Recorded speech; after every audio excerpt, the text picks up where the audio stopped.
മഹാനായ അലക്സാണ്ടർ ഇന്ത്യയിൽ നിന്നുള്ള മടക്കയാത്രയ്ക്ക് ഒരുങ്ങുകയായിരുന്നു.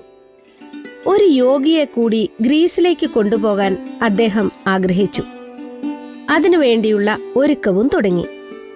അങ്ങനെയിരിക്കെ ഒരു ദിവസം ഒരു മരച്ചുവട്ടിൽ ധ്യാനത്തിലിരിക്കുന്ന ഒരു യോഗിയെ അദ്ദേഹം കണ്ടുമുട്ടി. അലക്സാണ്ടർ യോഗിയെ ഗ്രീസിലേക്ക് ക്ഷണിച്ചു. യോഗിയുടെ ഏതാവശ്യവും നിറവേറ്റി കൊടുക്കാമെന്നും പറഞ്ഞു. തനിക്ക് ഒരാവശ്യവുമില്ലെന്നും താൻ ഗ്രീസിലേക്ക് വരില്ലെന്നും യോഗി മുഖത്തടിച്ചതുപോലെ പറഞ്ഞു. ഈ വാക്കുകൾ കേട്ട് കുപിതനായ അലക്സാണ്ടർ വാൾ ഊരിക്കൊണ്ട് അട്ടഹസിച്ചു. എനിക്ക് നിങ്ങളെ കഷ്ണങ്ങളാക്കി തീർക്കാൻ കഴിയുമെന്നറിയാമോ?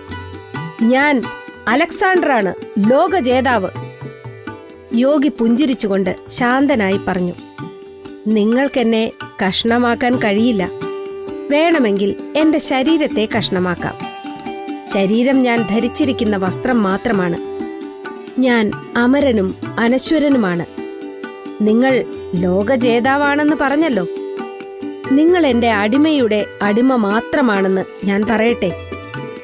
സ്തബ്ധനായ അലക്സാണ്ടർ പറഞ്ഞു, എനിക്ക് മനസ്സിലാകുന്നില്ല. കോപമാണെന്റെ അടിമ, യോഗി വിശദീകരിച്ചു. അവൻ എന്റെ നിയന്ത്രണത്തിലാണ്. നിങ്ങൾ കോപത്തിന്റെ അടിമയാണ്. എത്ര പെട്ടെന്നാണ് നിങ്ങൾക്ക് സമനില നഷ്ടപ്പെടുന്നത്.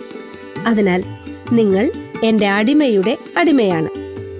അലക്സാണ്ടറിന് തെറ്റ് മനസ്സിലായി. കോപത്തിന് കീഴടങ്ങുകയല്ല വേണ്ടത്. കോപത്തെ കീഴടക്കുകയോ നിയന്ത്രിക്കുകയോ ആണ് ജീവിത വിജയത്തിനാവശ്യം. ഭ്രാന്തിന്റെ ചെറിയ രൂപമാണ് കോപം. നമ്മിൽ നിന്ന് സന്തോഷം തട്ടിപ്പറിച്ചെടുക്കുന്ന ശത്രുവാണ് കോപം. അത് തിരിച്ചറിയുക.